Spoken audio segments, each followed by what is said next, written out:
What's going on, guys? Hope this video finds you well. So about 2 years ago, I did a Super Mario platformer tier list. But since Super Mario Bros. Wonder is just around the corner, I figured it would make sense to redo my Super Mario tier list. Not just because Wonder is going to be releasing imminently, but some of the rankings have shifted quite a bit since that last tier list. The tier letters themselves do not indicate like a letter grade as far as the American grading system. All of my tier lists are relative to themselves. So a low tier game on any given tier list is just that. It's low tier within the confines of that series or franchise, not within games as a whole. I also rank games based on my personal enjoyment of them within a modern context. So if there's an older game that was very influential, for instance, that I don't quite enjoy playing, it's probably going to rank pretty low. But that's not to say that there aren't older games on this list that are going to rank pretty high. There are. And so I'm going to try to not give any games a leg up because of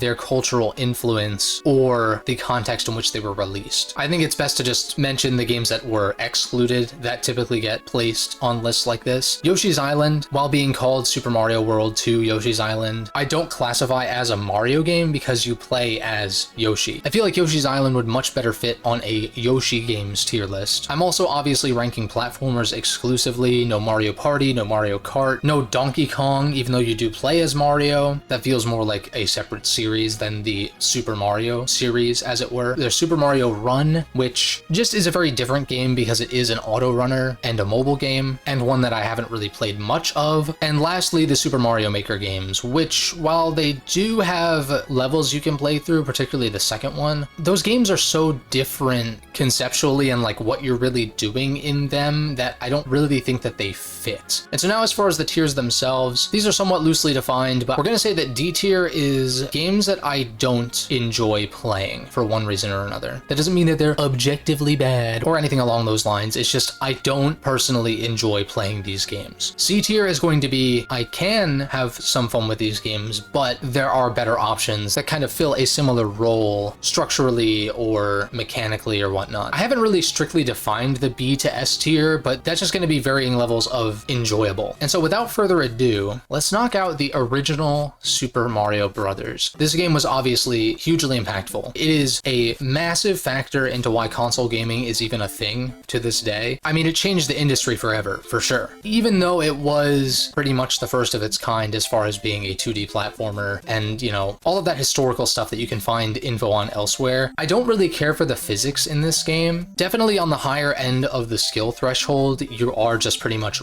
running constantly and jumping because you know where all the obstacles are. But as someone who isn't like super familiar with the original Super Mario Brothers, I do find myself hesitating at times because, you know, the aspect ratio of some of these early games doesn't provide you a lot of room to see what's upcoming. And so you can and will get caught off guard easily if you're not familiar with these earlier games and you don't put in the time to learn that and also kind of come to grips with the physics and all that. Ultimately, I think the original Super Mario Brothers, as far as my enjoyment of it, is going to be a C. I was debating between putting it in D or C, but I've been revisiting the NES Mario games via Super Mario All-Stars, which is the Super Nintendo remake compilation of Super Mario Bros. 1, Lost Levels 2, and 3. And so that's the version I've been playing. It's more visually appealing, of course, and also has somewhat of a save function where you can start from the beginning of any given world, and then in Lost Levels, it's from any given level. I'll explain why that's warranted in a second. But yeah, I think C tier is fair for Super Mario Bros. 1, because I wouldn't say that I straight up don't enjoy my time with it. I just find it kind of frustrating as someone who, while I've been playing it on and off since the Wii Virtual Console, since that's how I played a lot of games prior to the N64 generation when I started, it's just never really been one of my favorite Mario games. And now moving on to Super Mario Bros. 2, The Lost Levels, which originally only released in Japan. It kind of plays like a remix kind of sequel to the original Super Mario Bros. In that it really kicks off the difficulty pretty hard, even from the beginning. The physics are the same, so that is kind of a downside. And plus, a lot of the difficulty in this game is not what I would deem to be good difficulty. I wouldn't be surprised if this game was the main inspiration for a lot of Kaizo Mario hacks, in that there's like hidden blocks that are placed to troll you on certain jumps. There's power-ups that actually kill you if you touch them, and just generally more difficult enemy and obstacle placement that make the lost levels a pretty frustrating experience. If you play this game via Super Mario All-Stars, it will save your progress in some sense on every level, where if you game over, you can simply restart from that level instead of the very beginning of the game. So that's a huge quality of life thing, because as much as there are enjoyable NES games, they very much are in that arcade, quarter munching kind of mentality. And so, yeah, I don't really enjoy playing lost levels really at all. I've still been jumping into it from time to time just to like kind of see it. It's not one that I really sit down and I'm like, all right, I'm actually like looking forward to playing this game and trying to make progress. Now, Super Mario Bros. 2 USA, because Lost Levels is a load of bullshit for the most part, Nintendo decided to reskin a game known as Doki Doki Panic into a Mario game for Western audiences. This is like the most trite, repeated piece of gaming history trivia ever, but I think it's worth noting because this game didn't really start development as a Mario game, but it definitely is. And there are some later entries on this list where you can see inspirations from Mario 2, and I quite like Mario 2. Until recently, I would have probably deemed this as my favorite of the NES Mario games. You have 4 different playable characters to choose from, each with their different attributes, right? Mario's kind of the standard, Luigi with this little flutter jump, Toad is the fastest, and then Peach has the hover. And there's some other things too. I think Peach like plucks vegetables faster than the other characters, and jump heights differ from character to character, but those are generally the main perks. If a certain character isn't working out for a particular level, you can kind of experiment. I like how fever dreamy it is. It's just a very unique entry in the Super Mario series, and I quite like it for that, but it's also just straight up fun to play in its own right. Although I do think that there are a good number of games on this list that I would rank above it, so I think Mario 2 is going to place in the B tier. Now, Super Mario Bros. 3 and I have a complicated history. I'm sure that I first played this game on the Wii Virtual Console, as I did with many NES and Super Nintendo games, but Mario 3 is one where I had tried and tried and tried to really get into this game, I feel like many times over the past 15 years or so, I guess, and it took so long for it to really click. I'm not exactly sure why that was. I think a big part of it is that my first Mario game was Super Mario World, and so Mario 3 kind of feeling like a very similar experience to Mario World, but not enjoying it as much, made it kind of hard for me to get invested in as much as I am in Mario World. But very recently, as I was saying with revisiting these NES games via Super Mario All-Stars, I finally actually completed Mario 3 without any warp whistles. I just played through the game straight up. Obviously there was a save function, but it didn't really end up playing in anything. I don't think I game overed at all. Of course, it introduces the world map, which eventually became a staple in later 2D Mario games. You were able to save whenever you beat a fortress or a castle, so that was really nice for just being able to quit playing and then come back. Whereas with the earlier Mario titles, you kind of had to beat them in one sitting, unless you're emulating them and using save states and whatnot. There's a lot of power-ups in this game. They each have their own individual utilities. The level design is pretty creative and varied and makes use of the various power-ups in different ways. I think the difficulty of Mario 3 is pretty balanced, where it's not cakewalk easy, but it's also not as punishing as something like the original Super Mario Brothers, for instance. And going back to the power-ups, being able to have an inventory of power-ups that you can pull from is something that I really wish stuck around with Mario World in retrospect. And it was also nice later on in Mario 3, there are plenty of opportunities to grind for one-ups. There's a particular fortress where I definitely took advantage of that just in case something went awry. There's a lot to this game that makes it not only one of the most impressive, but probably like the best NES game. It's really astounding to see the difference between Mario 1 and 3 from both a presentation and mechanical standpoint. And I still think Mario 3 is one of the finest, not only 2D Mario games, but one of the finest Mario games, period. I don't know that it is quite in the S tier for me as of now. I could see it shifting up to the S tier as years go by and I play it more often and whatnot. But whereas in my original tier list, I gave Mario 3 an A tier out of benefit of the doubt, I am giving Mario 3 the A tier as a game that I really enjoy and definitely see myself coming back to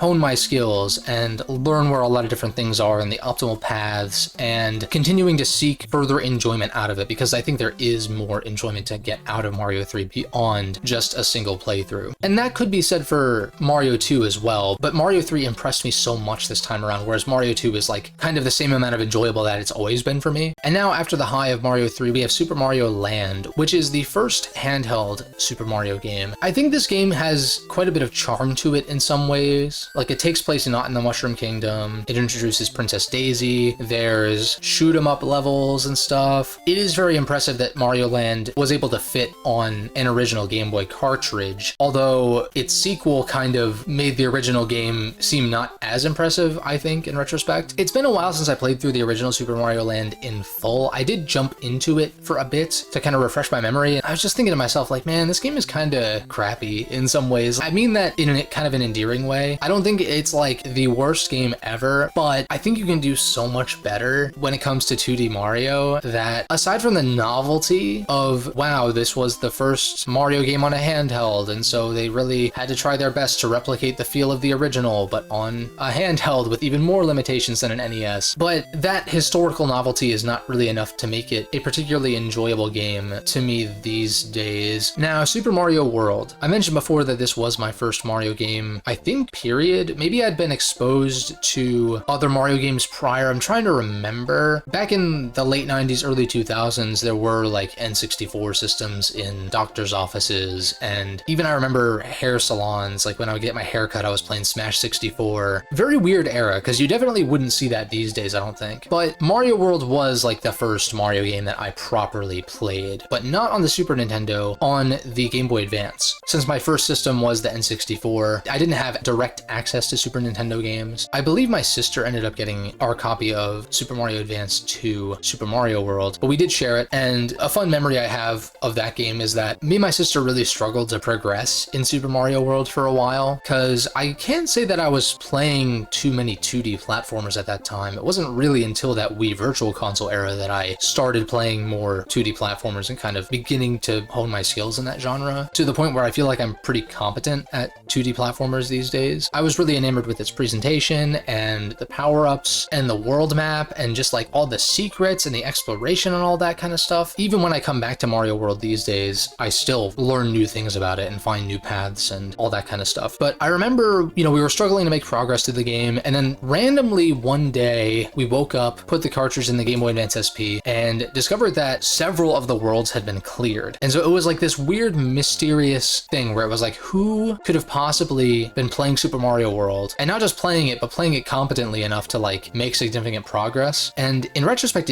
I guess it had to have been one of our parents, probably, unless like a neighbor kid got their hands on it for a second or something or whatever. It was weird, but just like kind of a fun memory because it allowed us to explore the world map more thoroughly than we had previously been capable of doing on our own. I do think that Mario 3 does some things better than Mario World, like the power-ups, for instance, not just the variety. The inventory system was really nice, and I guess the way that you kind of have to ration your power-ups in Mario 3, whereas in Mario World you can just kind of get a cape and fly over everything if you want to. Now there is some skill involved with that. You do need to figure out the timing of the cape and how it works. I think the cape is one of the best power-ups in the Mario games, period, because of its versatility and all that, but it can largely be just kind of an instant win button, whereas in Mario 3, the equivalent thing would be the P-Wing, which is less interactive in that you're just kind of spamming A, but those power-ups are pretty few and far between to find, and you kind of need to pick your battles as far as when you're going to actually use them. Now, thankfully, in Mario World, you do have a reserve power-up that you can drop at any given time. I do think it's kind of annoying that when you get hit in the SNES version, you go back to Little Mario, I believe, even if you add a cape, whereas the GBA version changes it to how the modern 2D Mario games play, where if you get hit, you lose the power-up only and you're still Big Mario, and then you can take another hit to become small. Not really a huge deal, because it's not like Super Mario World is like incredibly difficult, especially with the aforementioned cape abuse that I mentioned earlier. That, granted, is optional. You could just choose not to do that. And having the option is, and was, kind of nice as a kid, being able to skip over some of the more difficult levels to be able to make more significant progress as I got older. I mean, this is all to say the Super Mario World is an S-tier game. I think it's definitely one of the finest games ever made. It has just the right amount of features and just the right amount of depth to where it doesn't feel like there's any feature creep. It doesn't feel like it lacks any identity by trying to do too many different things. It's just like a wonderful synergy and culmination of 2D Mario in a lot of ways. And the way that I would compare Mario 3 and Mario World kind of as a whole is that Mario 3, while it does have the world map where you can kind of take different paths and stuff like that, that was a really innovative concept at the time, and it is still an enjoyable feature to have to this day. But But I do like in Mario World being able to go back to earlier levels and having multiple exits in different levels to create those branching paths that can warp you around and connect you to different paths to progress through the game. It makes for a much more dynamic world map, whereas Mario 3's world map is more dynamic than the original Mario Bros, for instance, because Mario 2 USA, because it's so different, it doesn't feel like a true sequel to Mario 1. I think it's better to compare Mario 1 to Mario 3, where like the physics are much better. You're having to maintain your momentum to use the Tanuki leaf and stuff like that. But Mario 3 is very much still make your way to the castle to go to the next world, and you're like constantly progressing. Whereas Mario World is a more exploratory, open kind of thing. I think I just like that approach a little bit better, but both are great games. Again, I could see Mario 3 bumping up into the S tier as I play it more. It's just not currently quite to that standard, but A tier within a series as consistently quality as Mario is pretty high praise. Now we have Mario Land 2. This game is a huge step up over the original Super Mario Land. It introduces a world map, like I was just praising with Mario 3 and Mario World, and this is really the game that is impressive that it is on an original Game Boy cartridge, because it has so many levels and the world map and different power-ups and stuff like that. It still is a Game Boy game, and I would say in general the original Game Boy library is not one that really speaks to me in many cases. I find that a lot of original Game Boy titles, you can find better versions of those games elsewhere, but despite those limitations, I think Mario Land 2 is an enjoyable game. I did not play it in full again this time around. It's one that I kind of just jumped into to remind myself a little bit. I think it's like a B tier. I don't know that I like it as much as Super Mario Bros. 2, but it is a solid game. It's able to capture some of that charm from the original Super Mario Land. It introduces Wario, of course, and just is a much more dynamic game than the games that are ranked below it. And the different worlds provide interesting gimmicks that aren't just grass, desert, underwater, ice, etc., that we are going to see a lot of in the next couple of games that I'm going to talk about. And being able to tackle any of those worlds in any order is also really cool.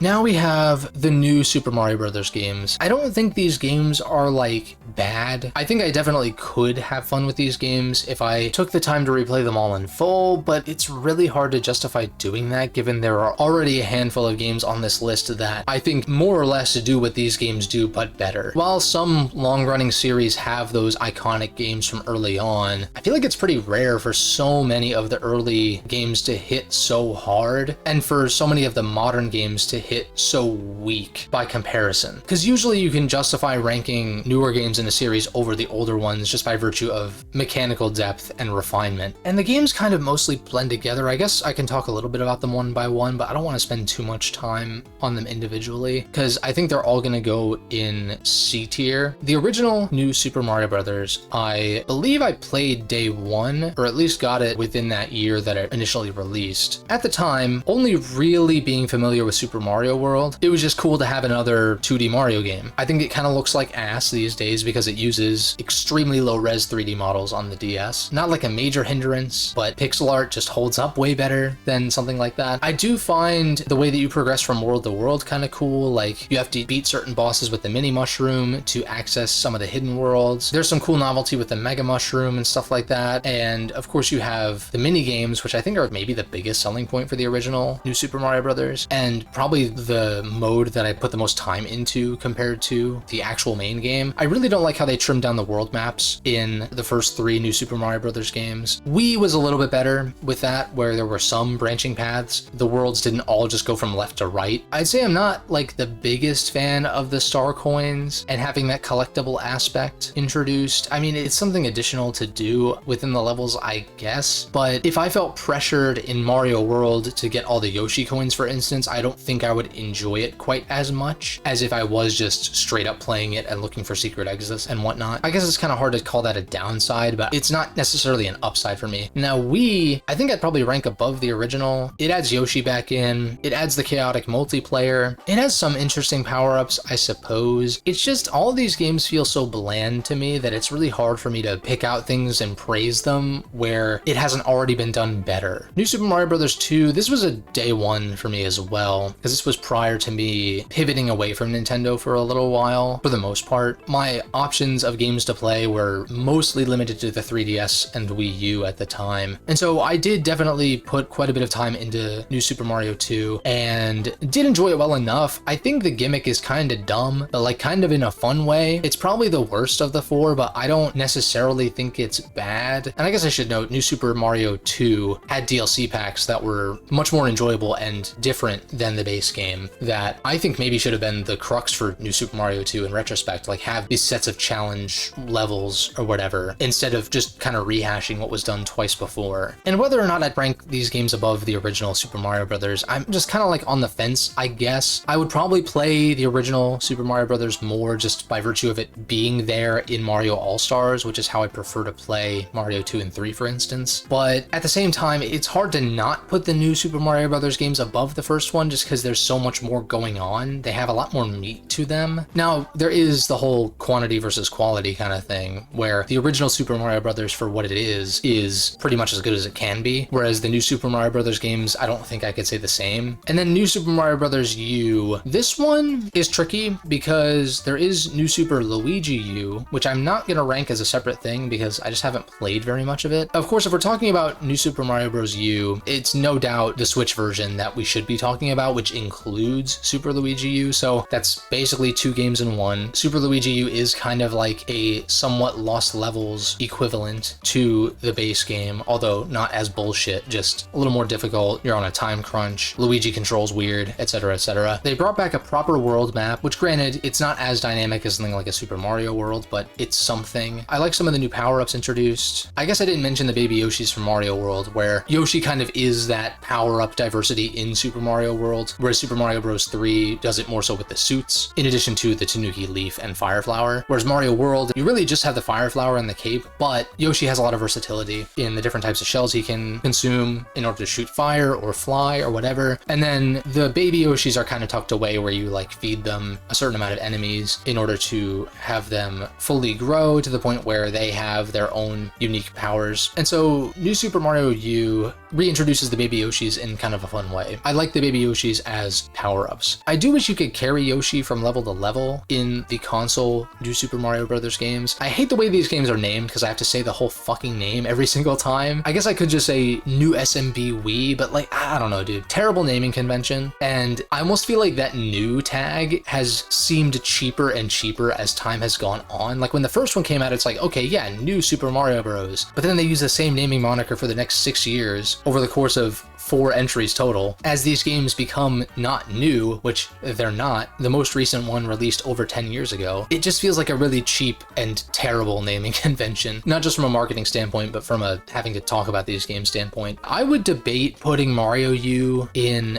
B simply because of the amount of content you get. Now, do I think it's like the highest quality 2D platforming content ever? No, but you could definitely do a lot worse. You could do a lot better as well. Part of me kind of wants to put it in B just because of that overall value you're getting from the Switch version. Even if I don't necessarily go back to this one as often as like the original Mario Bros. 2, for instance, I think B tier is fair. And now the only games remaining are the 3D Mario games. To start off, we have Super Mario 64. Now, despite owning an N64 since I was very young, I never owned an N64 cartridge of Mario 64. This was one where I jumped into it on the Wii Virtual Console. And I don't know that I ever made much progress on it until the Wii U Virtual Console, where I actually think I beat it for the first time. These days, if I'm gonna play Mario 64, I'll play the PC port, which is Mario 64 Plus. I'm not gonna rank this game based on that because I don't think it's necessarily fair. I would just say that that is the best version. But if we're talking about base Mario 64, I tend to not be as big of a fan of the collectathon 3D Marios as opposed to the more linear challenge-based 3D Marios. For how innovative it was and being basically the first of its kind, it is impressive at how well it controls relatively. I think it's generally held up fine, but more so for me, I feel like the worlds in Super Mario 64 are just kind of hit or miss. It is nice in that you can choose which stars you want to get. Generally, I'd say that I like Mario 64. I don't dislike it by any means, but it's also one, even when I play Mario 64 Plus, with the physics tuned exactly how I want them and not getting booted out every time you get a star, even then, it doesn't really strike me as like, this is one of my favorite Mario games per se. I think I'm gonna give this a high B. Oh, but it's in a tier with Mario U. Yeah, Mario U is more a value proposition. You just get a lot of content in the same package. I think Mario 64 is a better game, pound for pound. I'll also note that I don't care for 100 coin stars. Yes, they do kind of incentivize exploration and like knowing where all the coins are. It's almost too limiting in a lot of instances. Are there levels in Mario 64 where you can get more than 100 coins? I'm sure there are, but those stars are never going to be ones that I go after actively. It's just not something that I enjoy doing, and thankfully you don't have to. There's some freedom there, which is nice. Now, Mario Sunshine, if I were to make a list of games that I want to like that I don't, Mario Sunshine would be one of the first games to come to mind, I think. I really want to love Mario Sunshine like a lot of people do, but I just can't bring myself to do it. No matter how many times I try to play it over the years, no matter how much I want to love every GameCube iteration of Nintendo games, because in a lot of instances, the GameCube iterations of various Nintendo franchises are my favorites, but Sunshine is a huge exception. I think the controls are really clumsy. I don't particularly care for the FLUDD. I don't really find it fun to use. I find a lot of the shines to be just kind of tedious and annoying to do. The fact that you need to clear pretty much all of the main missions in order to even beat the game. The blue coins being annoying. Like, a lot of the negative talking points on Sunshine that you've probably heard before, I would mostly agree with. I will say that I really love the tropical theme of Sunshine, which is the main reason why I really want to love it. I'm going to give Sunshine a D because I don't enjoy playing this game. I even jumped into Mario Sunburn, which is kind of like the Mario 64 Plus equivalent of Sunshine, where you don't get booted out. The red coins are always present, so you can kind of get that shine whenever, and being able to do the shines out of order in general and stuff. And I still just didn't really find it to be a particularly enjoyable game to play outside of its theme. These first two 3D Mario games, while I do have particular criticisms of them and don't absolutely 100% love them, they're some of my favorite games to watch other people play. Playing them myself, not so much, but watching speedruns and stuff like that of 64 and Sunshine is extremely impressive and very enjoyable. And that's part of the reason why I wish I actually liked Sunshine, because it seems like when you play it at a high level, it is really fun to play. I just can't get over how goddamn slippery Mario plays in Sunshine, and I don't find the FLUDD to be a satisfactory solution to accommodate for that slipperiness. Oh, just get good. Oh, just blah, blah, blah, blah, blah. It's like, if I don't enjoy the core game or the structure or a lot of the missions, why the fuck would I take the time and energy to get good at a game like that? Why not take that time to hone my skills further at a game that I already love instead? You need to have some kind of want or desire to get good at a game. There have been plenty of games that I've played that I was terrible at first, but I wanted to get good at them, and so I put in the time to do that. Sunshine is not one of those games. Now moving on to straight up my absolute favorite Mario games ever, being the Galaxy duology. I don't really view these games as separate entities so much anymore. I got 120 stars in both of them about a year ago at this point, for the first time in a while, and I really view these games as a two-course meal, where I don't think I would ever play through Mario Galaxy 1 without the intent of playing Mario Galaxy 2 immediately following. Now that said, I do think that Galaxy 2 edges out Galaxy 1 slightly for me, but I think Galaxy 1 is still excellent. The creativity of the level design, the gravity mechanics, and just like the outer space theme in general creates a wide variety of possibilities when it comes to levels, not just aesthetically, but mechanically. Galaxy 1 kind of lays the groundwork. It has the more interesting hub world, introduces a lot of neat power-ups like the bee, the boo, and the spring, which I used to hate, but now that I actually understand how it functions, I quite like the spring levels. I'll say that when it comes to Galaxy 1, if you opt to get all of the stars before fighting the final boss for the first time, it does kind of dump all of those purple coin comets on you at once. It was kind of self-inflicted, because if I just fought Bowser as soon as I could, then I could kind of pace myself with those purple coin stars. Not the biggest deal, and what I liked about the purple coin stars is that several of them don't require you to get every single coin. But yeah, just extreme creativity in the level design. I like the spin and its function not only combat-wise, but also from a platforming angle. It kind of gives you a little bit of leeway in a snappier way than something like the FLUDD. The bosses are very creative and well implemented, I think. It's just a blast to play through. Lots of variety, very mechanically sound, and of course the music is incredible. Galaxy 2 has, I want to say, more galaxies, but just fewer stars within them. It's just like even more rapid fire variety in the levels and their design. And each of the stars within each of the galaxies feels unique in a way as well. I do wish that some levels had more stars to them just because of how enjoyable they are. Yoshi is a huge advantage Galaxy 2 has over Galaxy 1 for me, where I just love the way he plays. I love his versatility, being able to use the balloon and the pepper. The glow fruit is like kind of whatever, but it's used fine enough in the levels that it's in. It kind of needs a level built around it. And I guess you could say the same for the balloon and the pepper, but those are just more interesting mechanically. I could try to think of more positive things to say about these games all day, and probably still wouldn't be able to come up with the proper words to really say how much I absolutely love these games. I mean, so much so that I came up with my own custom control scheme for my preferred controller of choice, because if there was any downside to the Galaxy games is the, I would say, unnecessary motion controls. Now, are they particularly intrusive? I guess not, and they're like fine enough to use because it's pretty much just the shake. Like, yeah, you need the pointer here and there, but that's not really integral to the design of the game per se. But being able to play it on a proper controller feels great. I don't feel like it really loses anything in translation, whereas I think there's some Wii games where they are best experienced with actual motion controls because they're so heavily built around them. I'm glad that the Galaxy games aren't as heavily built around them as something like a Wii Sports Resort or even a Skyward Sword to an extent, because it makes those games stand the test of time on newer hardware that doesn't have the same motion control capabilities as the Wii. Now moving on to the Super Mario 3D games, 3D Land and 3D World. Now these were kind of a shakeup to your traditional 3D Mario game. It's very much a 2D Mario game in 3D, which is kind of an interesting concept. Now 3D Land, I was absolutely there day one. I don't know if I ever finished the bonus set of worlds. You have the 8 worlds as per usual, and then you're given a whole remixed 8 worlds on top of that. Lots of content there. The thing with 3D Land is that ever since 3D World released just 2 years later in 2013, it's hard for me to justify playing through 3D Land again in full. I jumped into it for a little bit and I'm like, yeah, this sure is Mario 3D Land, whereas 3D World I jumped into recently and ended up damn near 100% completing it. The only thing I'm missing are the character stamps for completing every single level with every single character. I got everything else. I have all the green stars, I have all the other stamps, I got all the gold flagpoles. But yeah, 3D Land in retrospect just kind of feels like a lesser 3D World to me. I still think it's a good game. I think it's gonna get B tier. It's just a matter of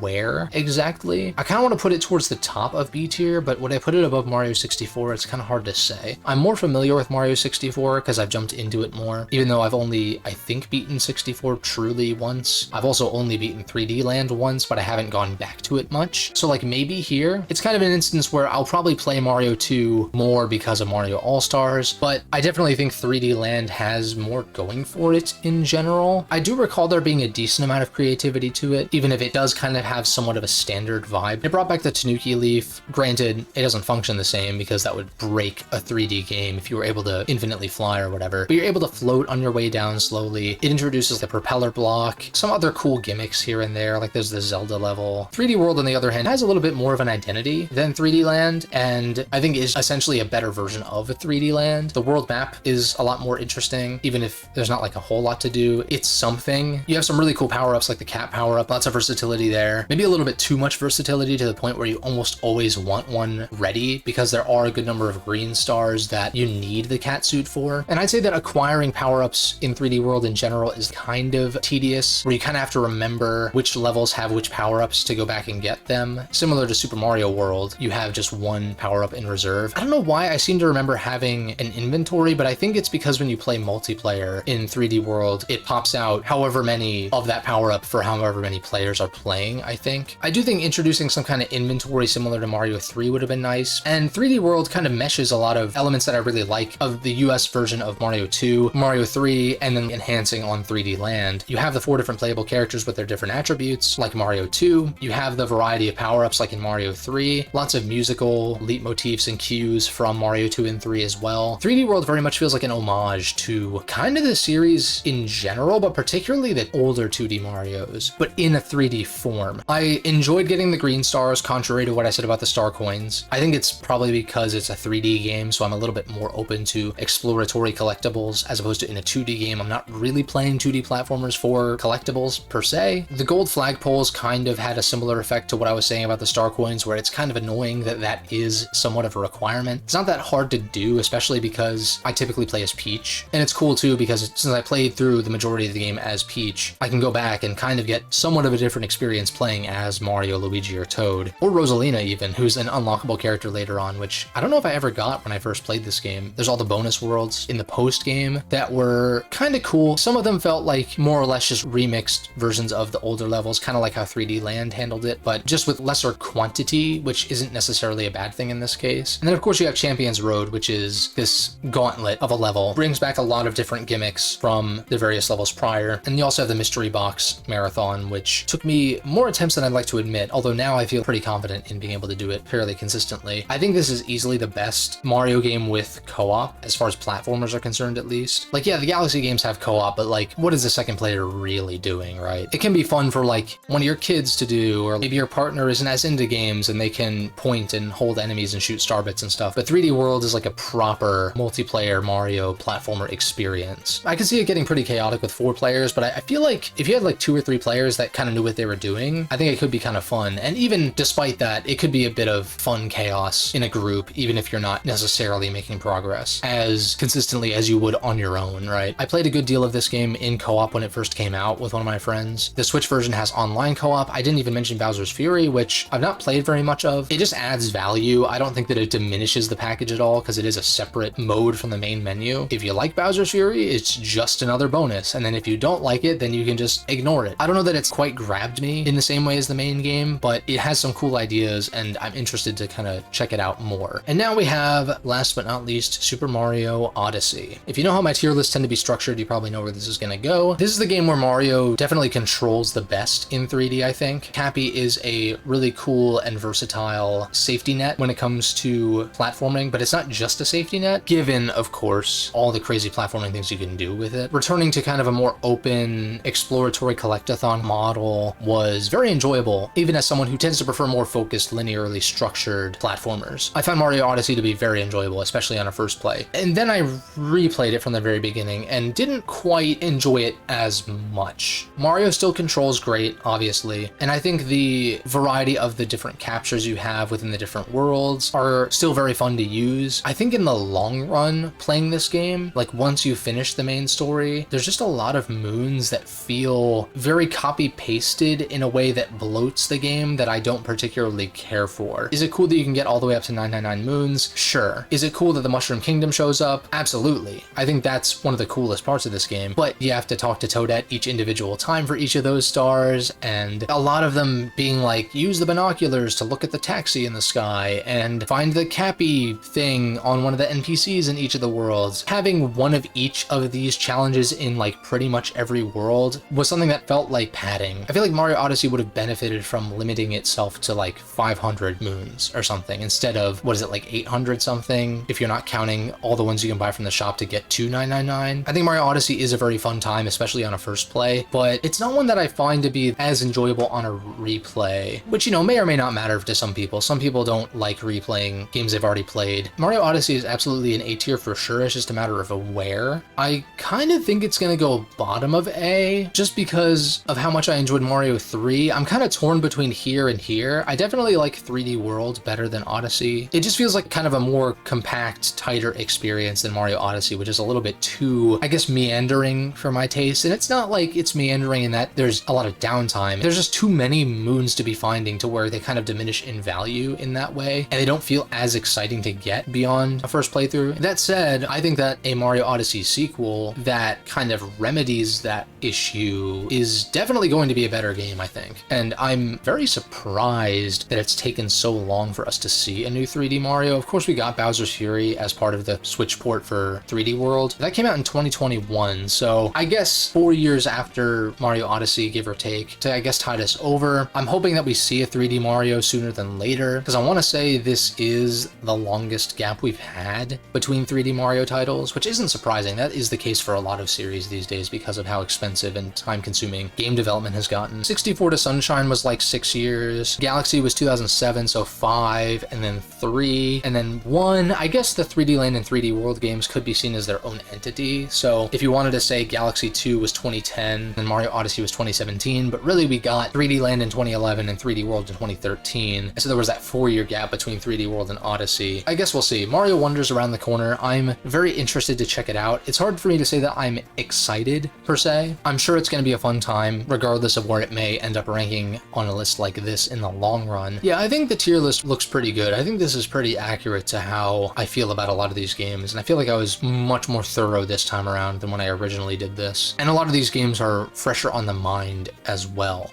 Go ahead and let me know what your favorite Mario games are. This is more or less a series where you can't really go wrong. I'm sure there's going to be a number of people who just like skip to the end and see Sunshine and D and be like, oh, you have bad taste. And it's just like, okay, dude, maybe watch the long ass video of me explaining my reasoning, and that it's not a reflection of anyone's taste but my own, you know? Like, that's what a tier list is. It's my opinion of how these games are ranked. Let me know if you're excited for Wonder. I feel like the closer we get, the more I am kind of looking forward to it, especially because I've been in a very Mario mood lately with revisiting a lot of these games fairly recently. So don't forget to leave a like and subscribe, of course, if you enjoyed, and I will catch you guys in the next video.